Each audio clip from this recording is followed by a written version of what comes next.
total paleo day. Mhm. No sugar, no carbs, really, no alcohol. And my body battery this morning says 100%. I've never hit 100%. Oh, wow. Yeah. Yeah, it's amazing, right? When you have something that tracks that and shows you what a Yeah. significant impact it has on you. And to, maybe that's not going to be your everyday, but to give yourself that. Did you watch Limitless on Oh Disney yeah. Plus? Yeah. Yeah. Yep. Right. Like the episode around fasting. And, Hmm. obviously you're not going That to was the last do. one we watched just recently. Okay. Yeah. Yeah. Yeah. So I think he did a 4-day fast. Maybe we watched it a while ago. Yeah. It was 3 or 4. Yeah, 3 or 4 days, which obviously, that's significant. You got to set up your week appropriately in order to, get through something like that. But I think they were saying to do a day fast quarterly, Hmm. that Hmm. really just resets everything for you. And so maybe that's your next challenge.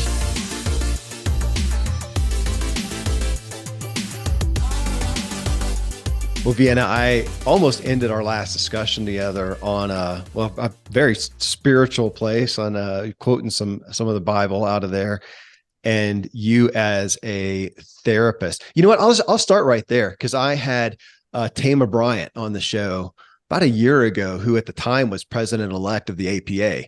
I think she's now official, president, and that's part of her platform is bringing spirituality into psychology, into therapy, somewhat. So I'm always curious as where that falls in your own life, the spiritual aspect. Tell me about it. Mm-hmm. Yeah, it's a big part. And um, yeah, to always, obviously, when I'm in working with clients, I'm meeting people where they're at. Okay. And I think the role of therapist is to not put any of your stuff on those who are in front of you, and to really kind of understand the way in which people, see the world, Yeah. relate to themselves, relate to God, relate to universe, etc. But yeah, the spiritual space is a really important one for me. And um, there's different ways in which I can connect with that. I think, Tell me. I think this was off mic before, but you had mentioned flow state earlier, Mhm. which, yeah, that's one of the ways in which there is just a deeper connection to everything that is around and within.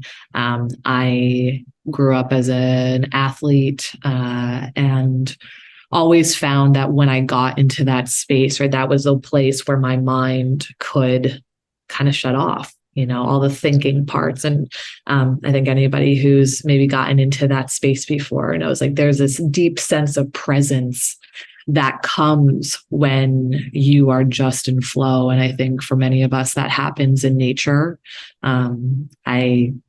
My husband and I used to live in New York City. We now live in upstate New York, on a number of acres, and to just even exist in nature, and not have any noise pollution. It's like that kind of brings you to, Yeah. again, something bigger than you. And the same with moving my body. I played a lot of sports. I played lacrosse in college. Um, I never, not officially, but loved boxing, and would find myself in particular boxing workouts where I was just tapped into it. And then, have you talked much about psychedelics on your show before, or has that been a? No, I've had the request to get some, like, I'm a Michael Pollan fan, Yeah. and that's a big part of him. And even recently, I think I've been seeing Dr. Mark Hyman, who we're supposed to be having on Mhm. the show, talking about it as well. But no, please. Amazing. Yeah. I mean, I obviously will say, this needs to be sort of an intentional thing. And with anything that we do, I think the setting and, who's around you and what the support looks like is very important. It's funny. I have never done any drugs in my entire life, up until the point where I took mushrooms as an adult. And I had drank at times before too, but prior, like never smoked weed, never dabbled in anything. And that might have been because I was an athlete and, that it was just not part of my world. But when the first time that I took mushrooms, psilocybin, right, was like, really opened me up and connected me to source in a way that I had never been connected to before. And yeah, it's one of those things that I think is hard to necessarily put into words, but I've had a number of experiences. Again, have not gone on that many journeys, under 10 in my lifetime, but a number of journeys that have been incredibly revealing and opening for me, as well as being pregnant and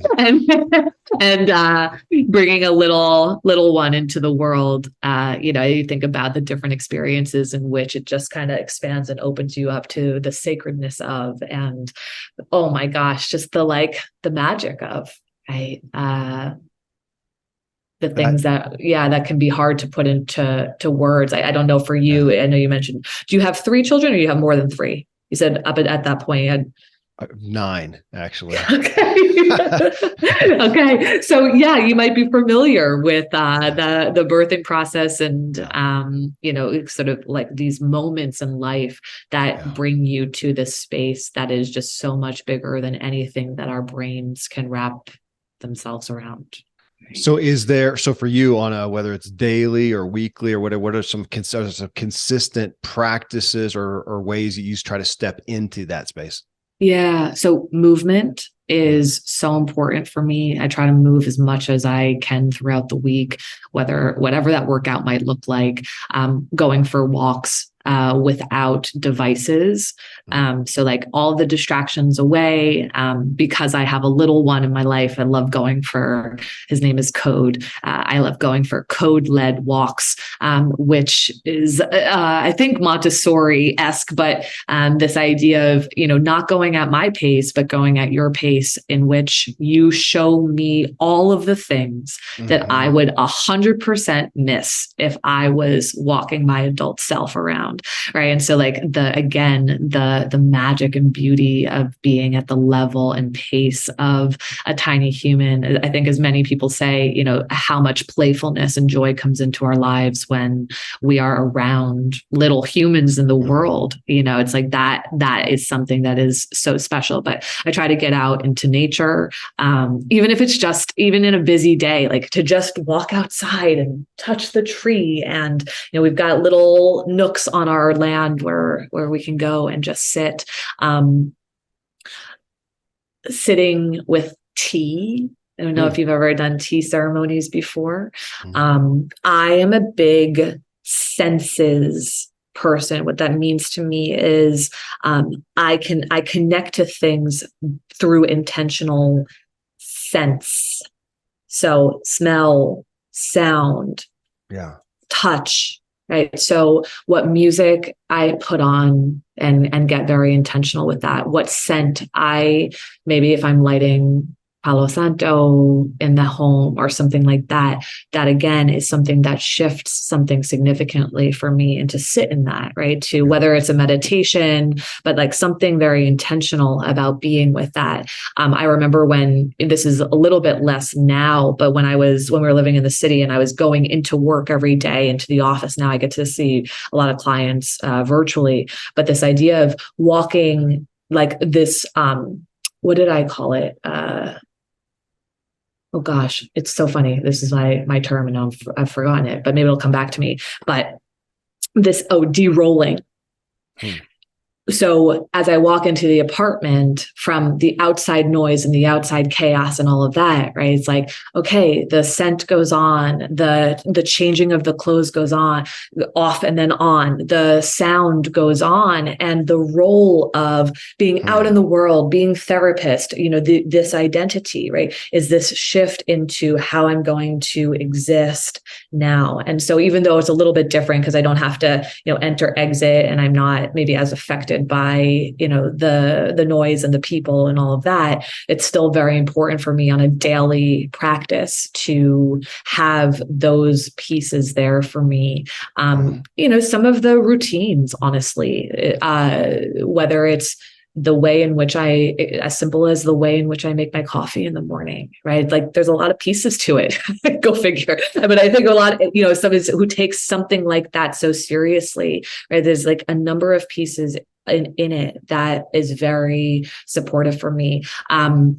Breath work. My husband does. He really can't get me into that cold plunge, I gotta say.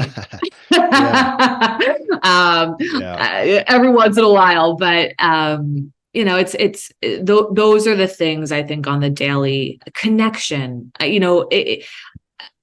Sometimes you don't have to have.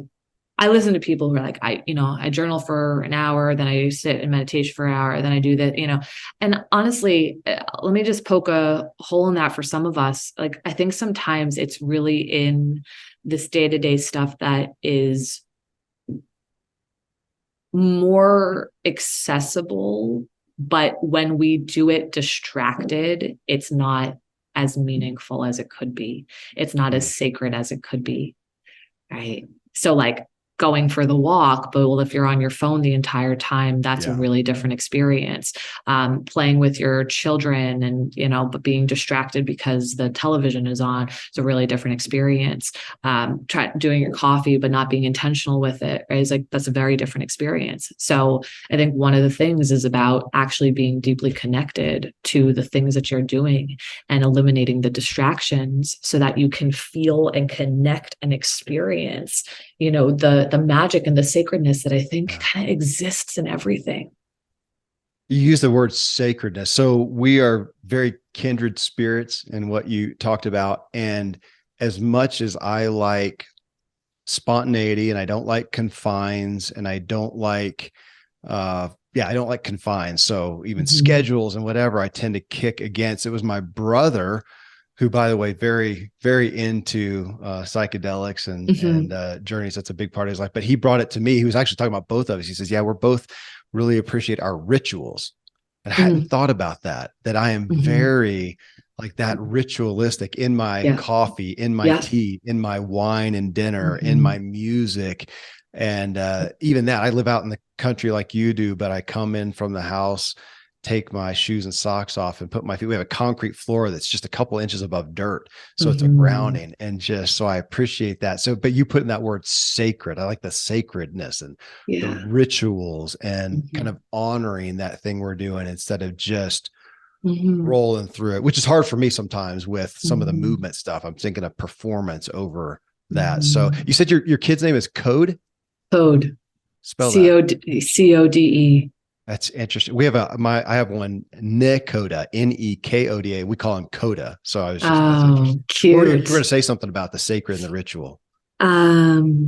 That sometimes we overthink it, that sometimes we try to do so much, right? That sometimes it and I was saying it before, but because I hear stories from, I feel so guilty that I don't do all these things. We have all the, do this, do that, do this, do that. These are all the things that are so good. We know that this is great for us. We know that this is good for us. And it's like, I think there is something about just looking at what your life is and how can you do it more tuned in, Yeah. Right. Like instead more of, present, right. More present, right. Yeah. To allow for, what if you just looked outside for 5 minutes and tried to notice something that you haven't noticed before? What if you went for a walk and listened for 10 different sounds? Yeah. Like, what would you find? What would you see? What would you come in contact with? Right. So instead of, great, if all of that stuff works for people, beautiful, beautiful, beautiful. But I guess I'd rather speak to the person who's like, I don't know, I don't know. I don't want to journal for 30 minutes every day. Or I don't want to do, it's like, okay, so what are you doing already that you could be more present to? I really like your term of de-rolling.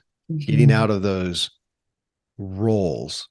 I think that's something I appreciate, but I haven't really defined and solidified. So I'll be thinking on that. Thank you for that. Relationships is the next one, and I've got something from our past conversation I wanted to bring up, but I'll start there. First off, relationships. When you look at relationships, which, my gosh, is the core of, even of your book. It's the origins of you, to understand you, relationship with self, and then forward with others. So this is part of your profession right here. But I'll pose a question to you on relationships. What are the values that rise to the surface when I pose that question? Integrity. Yeah. I mean, I think everything kind of falls underneath that then, right? It's like, I'm like, trustworthiness, but that's part of integrity. All of the things are a part of integrity. That is a huge pillar in my life. And I think professionally, personally, it's the number one place that I exist. I think authenticity, funny enough, that we've been like, how do we define it? What does it mean? But I was going to ask, and that and integrity, we can kind of hold together, can't we? Yeah. I think what I hear from people, and it is true. It's like, no matter where you see me or find me, and this is who I am. This is what you get in my therapy sessions, outside with friends. Like, no, there's no persona that gets put on. This is it. And I like the idea of showing up the same way. Sure, might I have some more energy for something? Yes, of course. But it's like, no, at the core, this is Vienna. And the idea that people know who I am because of that feels good. Isn't that a part of back to our discussion on grappling with authenticity? Is you saying, again, back to that quote of love can be unconditional, but for relationships, doesn't need to have conditions. Your word, I appreciate using persona, that we are talking about that I'm going to be authentic. I'm not going to put on a mask or a persona, even as I honor some conditions relationally that may be different. Yes. According to different people's boundaries, whatnot in there. But that feels like a good aspect of authenticity. And I also get to choose what I feel is appropriate to reveal to. Fair. Right? Like, yeah. I don't need to reveal every part of myself to everyone. Yeah. So first off, we don't do that in therapy anyway. I don't operate as a blank slate therapist, but I'm a very big believer that if you're self-disclosing when you're on the other side of the mountain, right? Meaning, like, I don't self-disclose if I'm in a mess of something, right? I don't need anybody else's. It is not my client's responsibility to care for me, even though I know they care about me as a human being, right, of course, but it is not their responsibility to care for me. That's not the role. And so, of course, to speak, not everybody who's listening is a therapist, but across the board, we don't have to share everything that's happening in our lives with everyone. Part of what I'm talking about is discernment, right? And discernment doesn't equate to inauthenticity. To me, it's wisdom. To me, it's like, oh, I know where sharing this goes with you. I have history, I have data points, I have evidence here. And I think especially oftentimes in the, intimate relationships, again, sometimes with our, parents as we are adults, it's sort of this like, oh, I wish that you could understand it, or I'm hoping for a different, experience with you. And I think there's this line between when hopefulness is something that is, expansive and saves us sometimes even, versus when it gets to a place where it is just our suffering. Fair. Yeah. Right. And so again, discernment becomes such an important skill set in order to be able to decide with whom, in what setting, when, right? What is this in service of? You're not inauthentic just because you intentionally choose not to share something. Right. Now, I appreciate that. To choose not to share something or choose to serve or step out in a way that could come off as performing and say, no, I'm just caring for the other person. I've seen people grapple with that. Yeah. I mean, I think that I would say that it's more about caring for yourself. Okay. Um, or at least in the way that I'm thinking about it. So let me be really explicitly clear. I'm not suggesting that, okay, it is not inauthentic for you to withhold something that is going to affect somebody else, right? If you're like, oh, I am being unfaithful and I've listened to this show and now I've gotten the okay to not share information, and that can still mean that I am authentic. So I want to be clear in the way that we're describing this. Right. The way that I'm thinking about it is, okay, discernment is about knowing the difference between whether this is sharing this information is going to lead us to something that is connected, healthy, important, valuable, healing, etc. Versus I know where this goes and it's about me. It's not about you. Right? Like I want to share something about myself, but I'm going to choose with whom I do that. Is it fair to say in the relationship to have the perspective of sharing what is going to mutually serve? It's going to serve both of us. If it's just about me, then I got to own up. If it's just about me, it may not serve them well. And in honoring the relationship. Okay. Yeah. So for example, what's a good example that I can use? There are things that I might not share with my mom or my dad because it will have us go on a merry-go-round. And I don't need to go on the merry-go-round with them anymore. Well, would you say it's going to hit unresolved aspects that they have? Okay. And that's my perspective of it. Sure. But again, it's the ability to just say, at this point in my life, my healing journey has taken me to a place where I don't need to go on the merry-go-round with you anymore. Well, could I turn my question around too? I could say that, you know what, I'm not going to enter into that with them or with so-and-so because I know I have unresolution in that. So, yes. Okay. Yeah, that's fair. Yeah. But it doesn't mean that I'm going to turn away from whatever that your resolution is. Right? Like, I think part of this is about knowing, okay, there is a dead end here. And I think many of us know that with certain people in our lives, right? It's like, this isn't changeable, right? This is not going to shift. And so can I get to a place where I can accept what the limitations are, what the constraints are? Right? Instead of trying to jump back on this merry-go-round and find a different outcome. This conversation all started with authenticity, right? And so it's to say that we can still remain authentic, kind of revealed to ourselves or revealed to some of the important people in our lives. Like, I would share that with my partner, knowing that we can have an entirely different conversation about whatever insecurity or thing or whatever it is that might be presenting. But to know that it's not going to go anywhere productive in certain dynamics is a place where I put a pattern down instead of picking the pattern up. Goodness. Well, it reminds me too, then, even of the aspect of there are things that I may not share with my wife, not even from any unresolution, but because it's not relevant for me to try to relate to her as a as a father. Let's talk about what it's like to be a father, or for her to try to relate about childbirth. I just, I was even there, but I've just never grown a kid in my belly. I mean, I can't do that. So thank goodness that is why we have other people. There's somebody I have coming on the show talking about that, about the need for other relationships in our life so that we don't end up looking for any one person, specifically a spouse or significant other, to be the end all for everything. Because it's impossible. We need other people. They can't relate.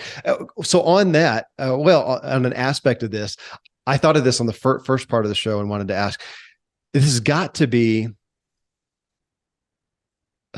well, I was gonna say daunting. I guess it's daunting to me. I won't put that on you. You're a parent now. So as you look at this, look at the the profound nature of the operating, you can't not give your kid an operating system. Right. It's got to, I mean, I haven't conceived of it maybe to this degree and with this defined, but realizing, man, I can't not be programming and influencing, like I talked about first time, brainwashing my kids. And I feel like, gosh, I'm going to do my best. And now the saving grace or the redemption is, especially as they get older, I can just let them know, guys, I'm brainwashed. I can't not. Let's just get that out on the table that you are. We've got to get you some other experiences. We've got to get you talking with other people. We've got to get you understand. Well, or is it just that a big push? Would that be where you would say with your kid to help them be as self-aware as possible? Yeah. Yeah. And we know for certain that we are imperfect and flawed, and we're going to create an environment that misses the mark sometimes. I think overall, we're probably in a pretty decent place as parents go, but it is not beyond us that we will let him down, and we will say things or do things that, get internalized by him in a particular way. And now that I've, we're in the book and they've got those 5 wounds, people are like, what origin wound do you think Code's going to have? Yeah. Right. It's like, it's real, and that's okay. Yeah. That's okay. I think as parents, we do everything in our power to protect them from the big stuff. We really want to try to shield them from, the big T trauma stuff. Yeah. And we also know that they are here to have a story. If they grew up in a vacuum in which they never had to resolve anything in life, like, I'm not quite sure what the point is. There is a need to be able to claim something for yourself, right? To turn towards, to be with the pain, to heal. That's the beauty. When we think, like, why are we here? I think we all know it's not to go to the 9 to 5 and do all that stuff, right? Like, what's the point of being here? And I don't know, I would say it's to heal, and maybe there's much more to it, but on a very, simple, basic level, right? It's like, it's to heal, it's to come into contact with our pain and to find a way to resolve it for ourselves so that we get to choose differently. And yeah, it's a big responsibility, obviously, as a parent. And I think one of the things that feels important, knowing that we will misstep, of course, is to acknowledge and own it when we realize, to be able to hold the space to honor what his experiences are, and to acknowledge and take accountability once we can. When I talk to, I work with adult children, is what I say, right? Right. And what every adult child, has ever said to me is that from a heartfelt place, right, is to be acknowledged by a parent is, something that we crave. We don't want it if there's going to be excuses or explanations or this, that, and the other. But when a parent can get to a heartfelt place, no matter what the age is, right? It doesn't require you to be in relationship with them. You don't have to reconcile in some particular way, but to be seen, heard, and understood at the end of the day is what we want. My book's coming out soon, and I was grateful to have incredible endorsements by, incredibly accomplished people. But the one that stood out, my dad's, the affirmation and that he got. And I was just watching it and so aware that was so significant. You're mentioning a minute ago that isn't part of the point of life to heal. Reminds me of something it impacted me so much. The author Donald Miller wrote a book, A Million Miles in 1,000 Years. And in that, he's talking about what makes a good story, and not a good story like to impress others, but to fulfill us. And he says, it's a character who wants something and overcomes conflict to get it. Mm-hmm. And you bring me that we're going to have, if we do anything of value, it's going to have conflict in it. If we have a childhood of value, it's going to have conflict in it. And it is in the overcoming of that, the healing, as you say, that we find, the meaning and purpose. That's good. That's deep water. Health and wellness is the next category here. Obviously, you talked about your affinity for movement. And you mentioned cross-country skiing as an analogy earlier. Is that something you do? I haven't skied in a while. I grew up skiing for sure. But it's, no, I haven't been out on the skis in a number of years. So, but it's funny. I just had the conversation last night. It's like, we need to prioritize getting back out there. We were married in Whistler, BC. I'm like, we have to, we've got to make this a priority. So, I tore my ACL, had a baby, was pregnant, all of the things. It's like, there's this chapter, I feel like, where you're like, oh, nope, it's not here. And, no, got to get back in there. But yes, movement is the salve, and it always has been. And it was one of the places, previously I was naturally good at sports. I worked at it too. But it came naturally for me. And it was a place where I could go when there was all the chaos and pain. Right. And it was a place where I could avoid it, and I spent a lot of time there. I also got validation from it, right? Because I was good at whatever sport I, was generally doing, but, it was something that held me, I think, during a time where my emotional experience was overlooked. I'm going to ask a question in regards to you as a therapist in the aspect of health that you may even prescribe in movement, because it does, to me, you said a salve, and I've always said, for better and worse, it's my main medication is getting out into the woods and making an effort, expending myself to a degree. It's just, I've probably erred on the side of addiction to that at some points, but what place do you have a place for that in your therapy? Yeah. I mean, so when I was in grad school, one of the things in one area of the community care was I asked if it was okay if I could run with my clients and run and then have our session immediately following.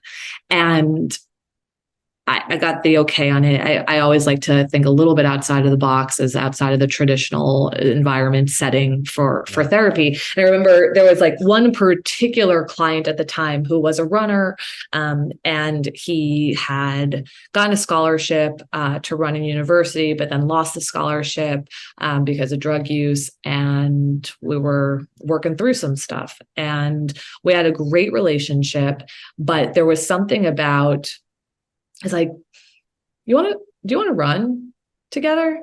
And I saw his face light up, and I was like, listen, you're going to have to go slow because you're going to leave me in the dust for sure. But do you want to go for a run together and have our session? I was at Northwestern in Chicago or Evanston, and like, we'll just go sit by the lake halfway through and have a session on a rock, and then we'll run back. He's like, yeah, let's do it. I was like, okay. And I started to do that a little bit more. And I saw, that, well, one, I think the shared commitment of, going through the thing together is something that is very bonding, uniting. But there was something that I noticed that allowed people to come closer to their emotional experiences once there had been movement prior. And fast forward, I'm now based in upstate New York. But I still do a lot of this in the city, and that's where it was generated as well, is that I would do workshops with workout classes. So we would have, the hour workout, and then immediately following that, I would give a workshop in which I would be asking people to process through the stuff that came up, yes, I have loved using movement, of course, for myself. Whenever I have a big decision or whenever I feel stuck, movement first, right? That helps me. So what are your go-tos today? Is running, is that top No, of the list? I don't love running. Oh. Not as much. Anymore, but cycling, Peloton, I can get on there and do that. The class is which is specific, it's a digital platform, but they're based in New York City and LA. Boxing, again, whenever I can get my lacrosse stick out, even Sweet. the wall ball is what we call it. And just like getting my stick and a ball and just over and over and over and over. And that's the thing, right? When I got to focus on the ball, I can't really think about anything else right now. Right? It's just to be there for, as an adult, not because I'm trying to improve my stick skills at this point of my life. It's like, no, this is about therapy, right? This is about presence, right? This is about being right here with this ball and connecting with it. Okay. And what else? Pilates. Yeah. I mean, hiking. We're up here now, so hiking, walking, all of that. But I try to push competitively, at least on the bike. You talked about, or you mentioned earlier, breath work. Is that something that you've been instilling into the health and wellness routine? Yeah, it's definitely not something that I do every day. I can notice myself having resistance to it. Of course, it's like, I think part of this is the awareness of when you're like, nope, I'm going to resist this, or this feels uncomfortable for me. I have a husband who likes to lead me through breath work. And so, when I do it, it is really powerful.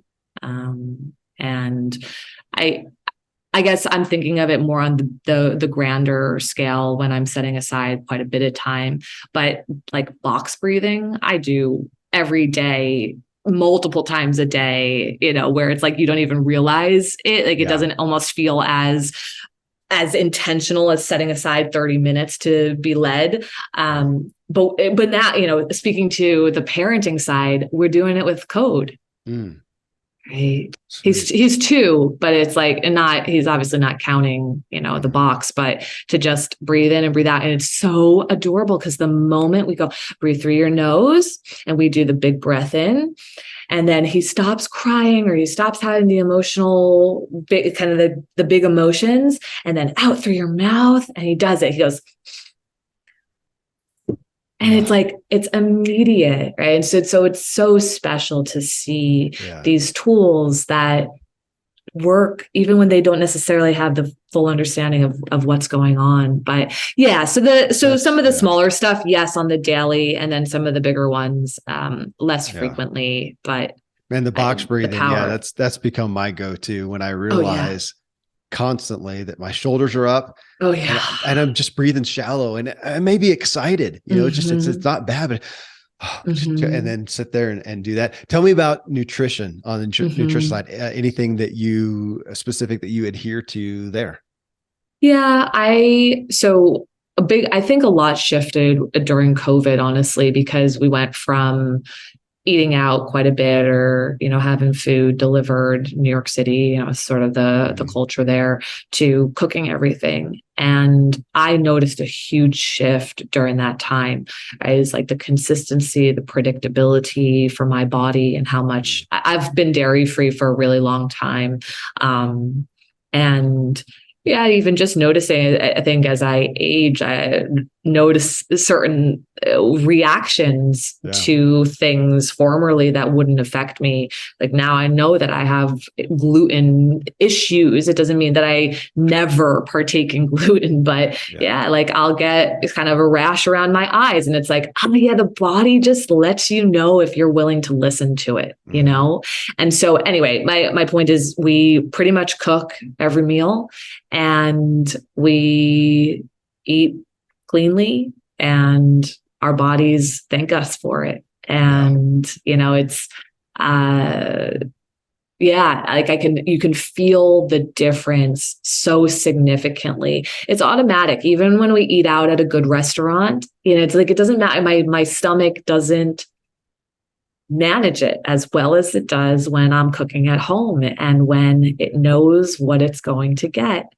And it's just pretty incredible to just see how the body responds to it and how it communicates and all of that. And so, we've been thinking about doing years ago, I went and got tested, and I had candida, a yeast buildup, and I went on a candida cleanse, and 45 days. Oh my gosh, it was hard. I made Connor do it with me because I was like, there is no way that I make it through this if you are sitting next to me snacking on something. It's like, I cannot do this unless you're doing it with me. And he did it. And honestly, within 2 weeks, what the doctor had said at the time was that you are only operating at 50% max capacity. And I felt that shift happen about 2 weeks in, where even though it was hard, and even though it certainly had cravings for things here and there, all of a sudden my whole being was, what's the best way to describe it? Like, it wasn't like I was buzzing, but it was like energized. I wasn't tired. I wasn't struggling. It was none of that. I felt really at peace in my entire body. So we've been thinking about doing something like that again. But we eat well, and I think that there's been a real shift in the predictability and consistency of the foods that we put into our bodies. I'm big on wearable devices now, and I recently got a new Garmin. I use it for my cycling and running and stuff, but it has a body battery, thing on it. I didn't have that on my last one, and I can watch my food intake. I mean, of course, stress and other things can affect it, but especially looking at my food intake. And yesterday, it's interesting you're saying that. Yesterday, I had total paleo day. No sugar, no carbs, really, no alcohol. And my body battery this morning says 100%. I never hit 100%. Oh, wow. Yeah. It's amazing, right? When you have something that tracks that and shows you what a significant impact it has on you. And to, maybe that's not going to be your everyday, but to give yourself that, did you watch Limitless on Disney Plus? Yeah. Right. Like the episode around fasting, and, obviously you're not going to. That was the last one we watched just recently. Okay. Yeah. So I think he did a 4-day fast. Maybe we watched it a while ago. That was 3 or 4. Yeah. 3 or 4 days, which obviously, that's significant. You got to set up your week appropriately in order to, get through something like that. But I think they were saying to do a day fast quarterly, that really just resets everything for you. And so maybe that's your next challenge. I've done, my buddy's a doc, and a functional medicine doc. So we've actually done that. I do one probably every quarter. Yeah. And then I did do a 5-day fast. Wow. And it was, it was an experience. It was, I had been working up to it, so it wasn't super hard, but, that's good. Part of, you've talked a lot. I mean, the next category here is mind and mental health. And you've talked about some of those things that you do already, as far as getting out and kind of grounding yourself and de-rolling. And I love these things. And of course, your life is about mind and mental health. I'm usually curious with therapists specifically of where do you, looking at your own mental state, and where do you need to advocate for yourself? Where are you most at risk of getting derailed? Yeah, I think where I'm most at risk now is community. meaning our community is really spread out. And we've been in this conversation about where we really want to settle in. And we don't have a ton of community up where we live. We love where we live. We love our home. We love our, the property that we have here. The land is so beautiful. It's very nourishing. And we're without community here. And that's been a hard thing for both of us. And, we're thinking maybe we'll have another child here soon. And, we're not going to do that without community around. We know how hard, Code was born during pandemic too. So there were layers of it where I think it was dialed up, right?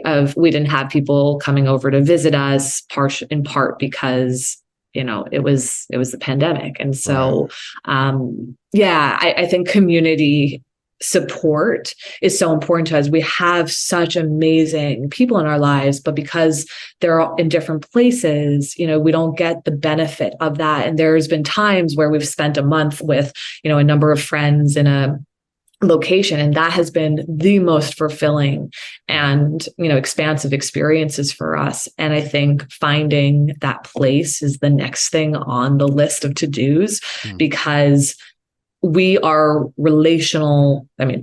We are relational beings. Connor and I are being connected in our relationships matters. It's right at the top of the list. And when we can't see the people that we love on a consistent basis, that is challenging for us. And so, I think that if we were to not prioritize that would be very challenging for us to kind of continue on the way that we're doing it. Well, and I'm going to guess, I don't have to guess. We know that diseases of despair are ever increasing. And I know there's a lot that we can attribute it to. So I'll ask you, but I tend to look at, even though we are, uber connected, in quotes, shallowly, that we are less deeply connected, and that people's feelings of isolation and being alone have got to be top of the list for this increase in apathy and depression. Is that? Absolutely. We know that isolation's the killer. And, and so in response to that, right, it is connection, it is community, it's closeness, it's intimacy, right? It's all of those things. And, we do a decent job of, maintaining great relationships with people. But I think, again, we're getting to that point in life where we want to be around the people we love and who love us. And, my husband is Canadian, so all of his family's there. It's like, we just kind of exist in this space where we have people who come to us from time to time, certainly, but we're not in the village. Maybe you said that on the other session, but and that's something that we want. Where are there places, again, kind of like we talked about with exercise, are places where you daily set aside just for your mental wellness? What do you do there?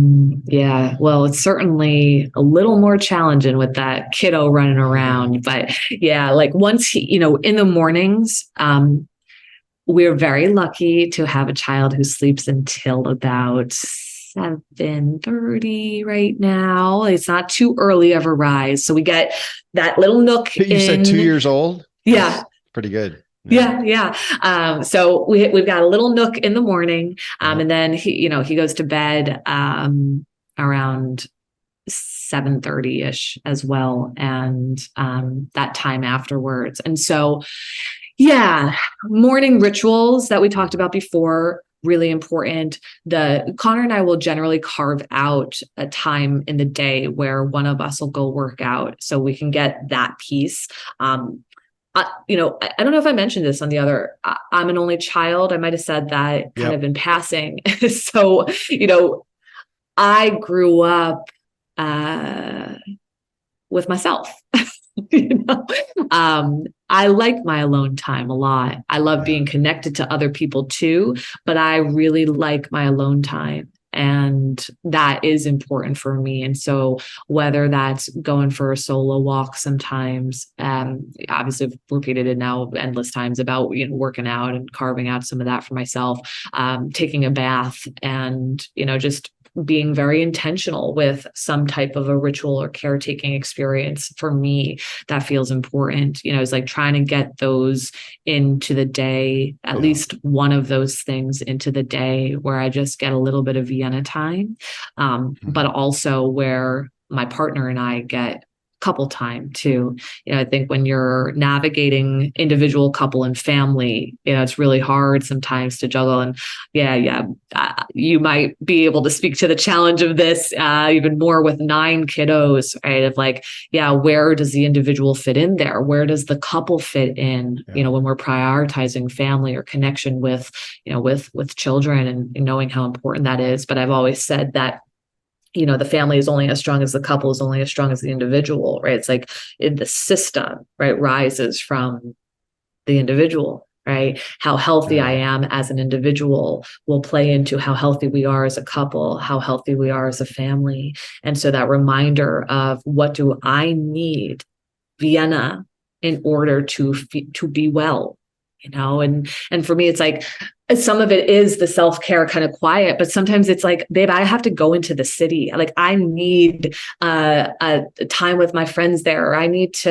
want to go see a show, or I want to go to this event with somebody I find super interesting, like to make sure that I am still honoring my ability, my desire to toggle between these different worlds. That's been a really important thing for me. Connor could never go back to Manhattan and be happy. But for me, I do love aspects of New York City. I also love aspects of nature and the calm and what we have. But in being honest with what it is that I need to feel alive and to feel inspired, I get a lot of inspiration from that. And even though we might have some differences with it, it's like making sure that, but both of us are, I think you use the word advocating for at some point, but like to advocate for, this is what I need for me to feel satiated. And we're back to the self-love aspect of, loving others as we love ourselves. If we love ourselves, I'm interested in you mentioning being an only child and liking your alone time. How does that's a different direction into it, as opposed to saying, I'm an introvert extrovert. How do you fit that in there? I am introverted. Okay. And I can, how would I say? I'm probably on a cusp at times, but I do restore by being with myself quite a bit. I can restore by being with others if it feels authentic.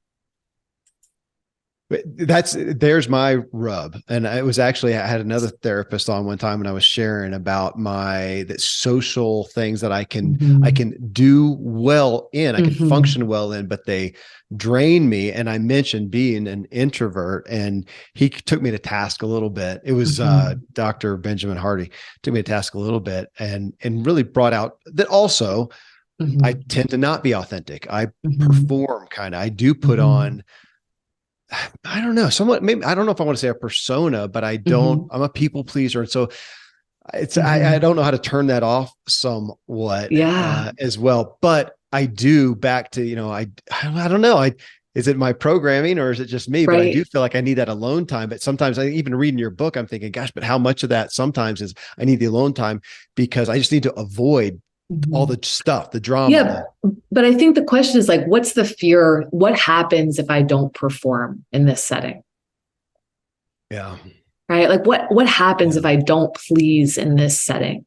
Yeah. Right. And I think, on my side, I feel depleted when when it feels performative from other people, or it feels like kind of surface level, like that is not fulfilling for me. That is not a good exchange of my time. I would rather than be with myself. But when it's nourishing connection, experiences, conversations with people, that feels generating and restorative for me. But I think that question is a really important one.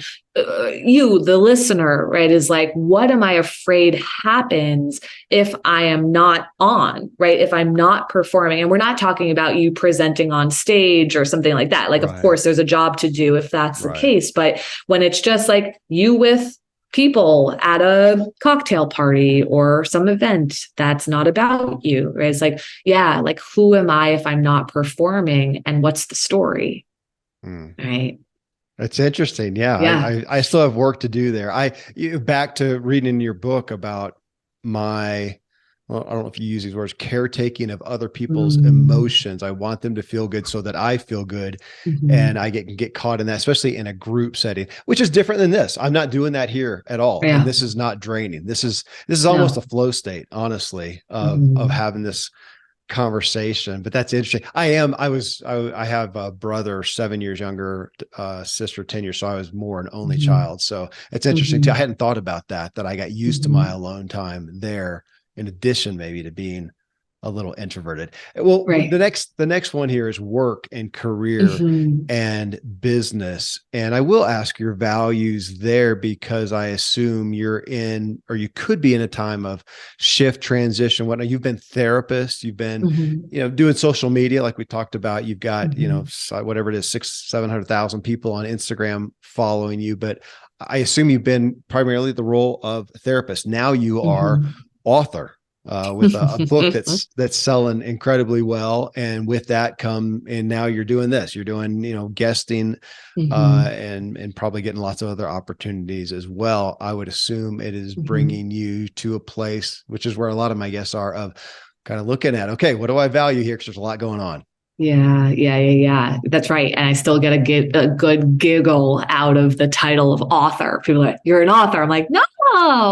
They're like, no, literally, you're an author. I'm like, okay, yeah. I gotta embody that. Book in hand with your name on it. Okay. That's it. I'm an author. There's transition, again, coming back to the work that is most meaningful to me. And I love working with people. And, when I said integrity before, that's a huge pillar for the work side, of course, too. And that to me means not leaving behind something for something that's shinier, almost, right? Like, okay. When I sit and think, what do I actually love doing day in, day out? It's being in conversation with people, period. Will I write another book at some point? Maybe, but I wrote that book while seeing clients. I'm having these interviews and I have a full week of clients, that I haven't had to shift away from seeing my clients. That hasn't been something that's gotten in the way. And I don't know that I would take on anything unless I entered into a new chapter in my life in which that felt aligned, where I would stop seeing clients, because clients, they get all the credit. They're the credit. I can't do anything that I do without them. I can't do anything that I do without them. I can't write a great book without them. I can't learn without them, right? Like, I get to be in the real life experiences and stories of people who generously and bravely and vulnerably share their lives with me. This is the greatest education of my life. Right. And so everything that I get to say and do, and, it comes from that. And without it, I don't really know what there is. I mean, research, sure, it doesn't sound super compelling to me. It's like being with humans is the research for me. Like, I've worked now, I've been saying 20,000 hours for years now. So probably many more thousands than that, where I've worked with individuals, couples, and families face to face, over these last 15 plus years now. And when you do this work, you can't talk about it without being in it. I mean, you could try, plenty of people try, but you can't talk to the human experience if you're not in contact with many, many different types of human experiences. And like you said, when you're talking about your kids, where you're like, you're brainwashed, you got to talk to new people, you got to get new with this, that, right? If I am giving quote unquote advice about how to have healthy relationships based on my singular experience, even if it works for me, right? That is so limited. So the gift of being in conversation with people who have entirely different stories, entirely different complexity, entirely different family systems, entirely different pain, right? Helps me be able to communicate this message to the world in a way that generally will land with most people. Well, if they allow it. Yeah. Thanks for that. No, it's great. I love the paradigm. Actually, I'm thinking about that. That's what I'm thankful for people like you. That's why it's the only reason I get to sit here and do this. And that's what my book came out of. And gosh, that's yeah, right. thanks. Yeah. I'll share this because this is something I struggle with is, when I was in Chicago, Evanston for grad school, and then I moved back east and started working in Manhattan. And there was something about making it in New York City, that felt important in those early years. And obviously I was young. I was 23. Yeah. 23 at the time when I was in New York, starting my career there. And yeah, I made it. I created a lot from there, and that city didn't break me. Yeah. I found a way, to do something that I wanted to, and to become successful there.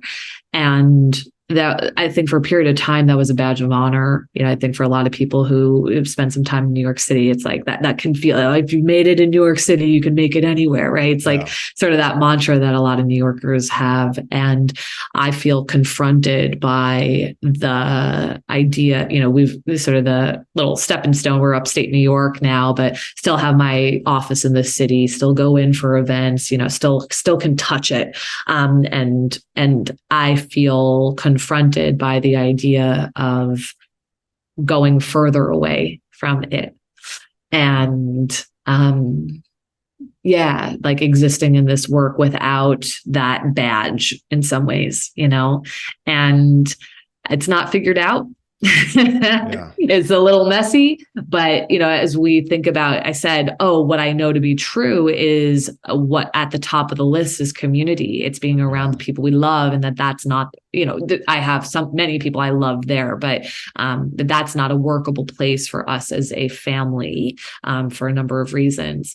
And okay, so what happens, right, when I know that this is true and this is so important to me, and simultaneously this like, I'm moving away from the city that gave me so many opportunities. I'm so grateful to it, and I feel proud of what I accomplished there.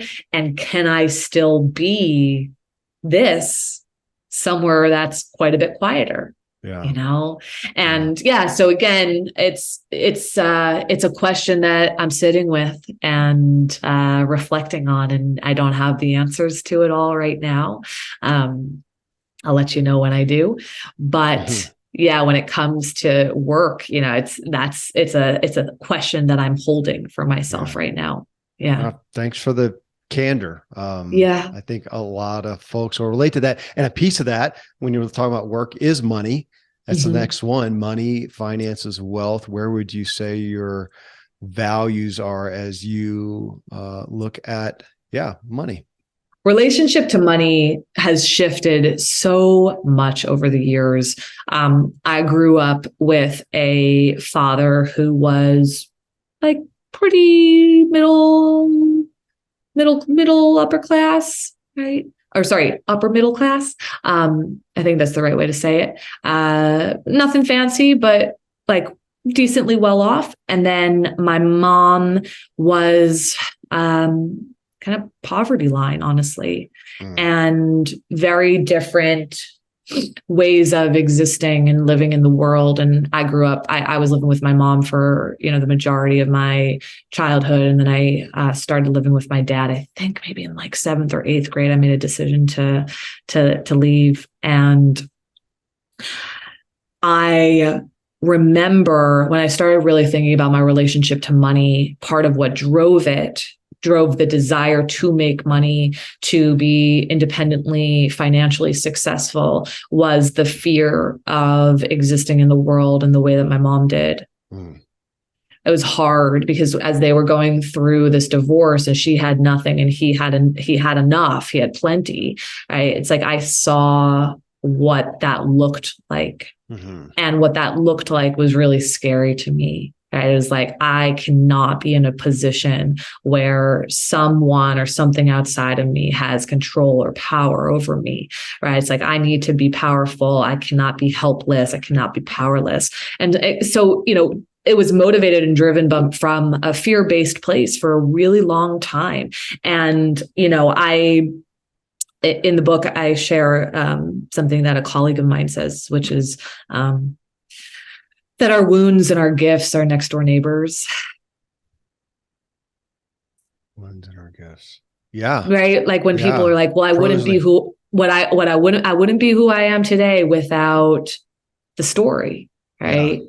And, that is very true. I believe that to be true. It's like, I am a phenomenal therapist because at least one part of it is because I figure I can track a story. I don't forget a single detail because I grew up with manipulation and gaslighting around me. So like, there's the pain and then here's the gift. And there's a point though, coming back to that wise, mature adult self, right, where the motivation doesn't need to come from the pain anymore. Right. So part of my motivation for becoming kind of independently financially successful was driven by this fear, by this pain of what I saw and what I experienced and what I believed to be true. And what that, I'm a hard worker. I've always been a hard worker. I'm determined, but sometimes I don't know where to stop. And, when I was just building my practice at the beginning, I was working 6 different gigs, and, I gave a lot to it, but I'd start working at 6 a.m. and stop working at midnight. And, okay, it set me up well, but it also meant that I missed out on a lot of things that I, probably didn't need to miss out on at the time. But again, was just generated and being driven by this fear until I really came to understand what the motivator was. And I needed to be able to shift that, which, maybe not shockingly, the moment I shift, even more abundance came. Right. When it's like, it doesn't need to be driven by the pain anymore, the fear anymore. It's like, I can choose how I want to relate to money, and I can continue to want to have financial success. And, I think really what was tied to that was stability, and, safety and consistency. And, but I can do that from a place of healing around that, and it's, what's the line again? The gifts and gifts and whatever that our wounds and our gifts, or that our pain and our gifts are our next door neighbors, Dr. Alexander Solomon. And what was I going to say? Oh, I think I just lost it. Well, I jumped in there. I just didn't want to forget okay. that when you got me thinking on, you've got me thinking on the wounds and the gifts. It's just been one that I've always played with, endurance and no excuses, no limits. It was awesome as an athlete. That it served me so well, gets applause out there in the world. Oh yeah. It was the bane of relationships. It still is. I don't want to go in and fix and dig in. Can we just endure it? And man, that, and so, honoring that the wounds and the gifts are neighbors is, that's stout. That's, and I think speaking, because we were talking about the high performers and the achievers before, I think sometimes the fear of looking at our pain is really the fear of losing our edge. Yeah.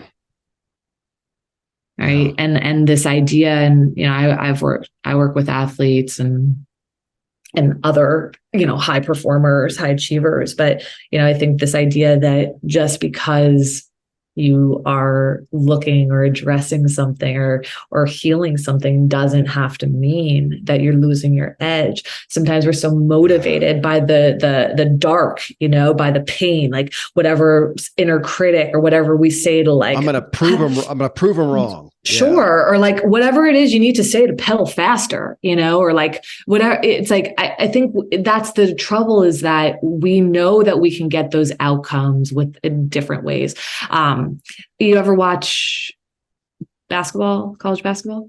Nah, not really. All right. But So you might not know, but like the different types of coaches. Right? I remember the Bobby Knights of the world, right? Sure. Where it's like throwing chairs on the court, screaming at people in their faces, versus the coaches who are just kind and thoughtful. I grew up on football, so it was Tom Landry with Dallas. Okay, man. The guy was the most stoic person on the planet. Never an emotion. Yeah, totally opposite. Yeah, right. And it's like you can see that you can achieve either way. Yeah. Right. You can have great teams or get great athletes to get to this certain point, but what path are you taking? Mm-hmm. And I think it's a really good analogy, right? To just think about like, yeah, you can still win a championship, even if you're not screaming at yourself. Mm-hmm. You can still become successful in whatever, definition that is for you, without needing to hold and cling to your pain. Right. And that was true for me when it came to money.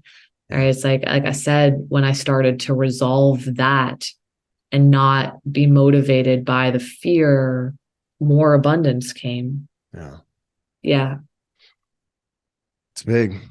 It's big. This last category here is, and I feel like you've just naturally tapped on a lot of it, but the things you do that gives you energy. But I generally I've been trying to wrap this around somewhat non-productive things, the things that you do that's not, because your work inspires you and gives you energy, and writing and being a parent and what, granted, but the things that you go out here and do, like you talked about, sometimes I guys get in the city, see a show or whatever, that's not going to increase your profession or it doesn't create something. It's something that you're just doing because this energizes me, kind of like you talked about the alone time that you said it somewhat in my paraphrasing, to make Vienna the best Vienna she can be.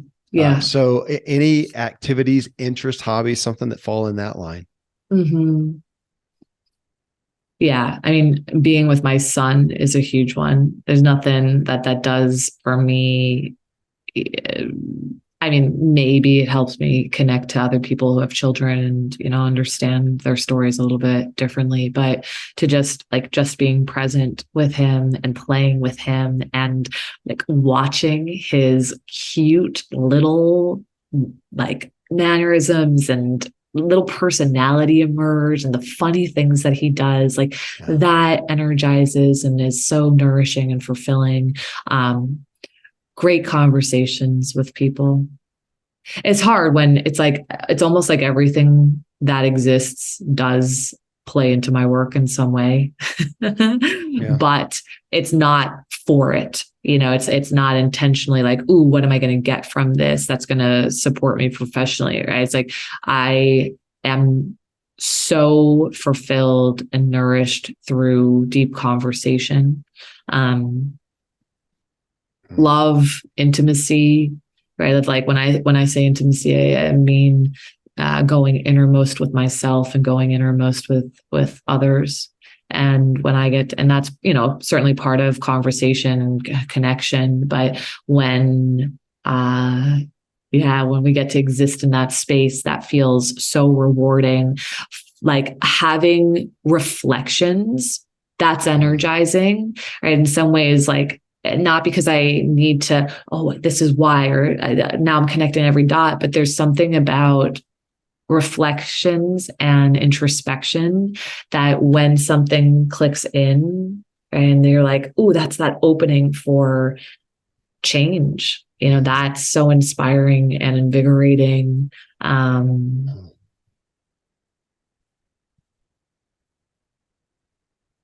Wonder and awe.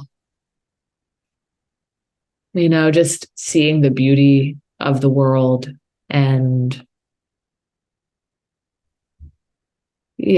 traveling, new experiences, all of that is so generative for me. Can I say Wow. one more thing about Please. your first question? Yes. I forgot to share this.